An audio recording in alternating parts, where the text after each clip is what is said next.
গতকাল সোমবার ছিল, এটা সোমবারের ভিডিও।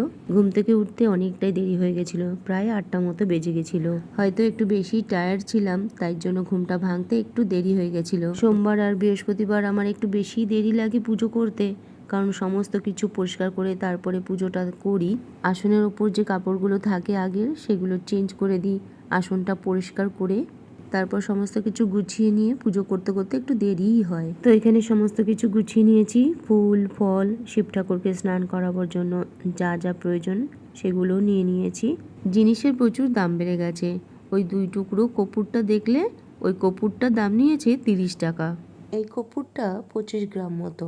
আগে 2 টাকা, 5 টাকায়, 10 টাকায় কত কিছু জিনিস এসে যেত ঘরে, এখন আর সেই দিন নেই। যাই হোক, শিব ঠাকুরকে স্নান করাবো বলে জলের মধ্যে গঙ্গা জল, গোলাপ জল, অগরু আর একটু সিদ্ধি দিয়ে দিলাম, সাথে চন্দনও দিয়ে দিয়েছি। ঘি মধু ভালো করে গায়ে লাগিয়ে দিয়ে তারপরে স্নান করিয়ে দিলাম। স্নান করিয়ে গামছা দিয়ে ভালো করে মুছিয়ে দিয়েছি শিব ঠাকুরকে। সাদা চন্দন বেটে বাটির মধ্যে রেখে দিয়েছিলাম, তার মধ্যে একটু অষ্টগন্ধাও দিয়ে দিলাম। 1 প্যাকেট সিদ্ধি কিনেছিলাম সেই কবে, এখনো শেষ হয়নি। মালাতে চন্দন লাগিয়ে শিব ঠাকুরকে পরিয়ে দিলাম। বেলপাতা, নীলকণ্ঠ ফুলও চন্দন দিয়ে শিব ঠাকুরের মাথায় পরিয়ে দিলাম।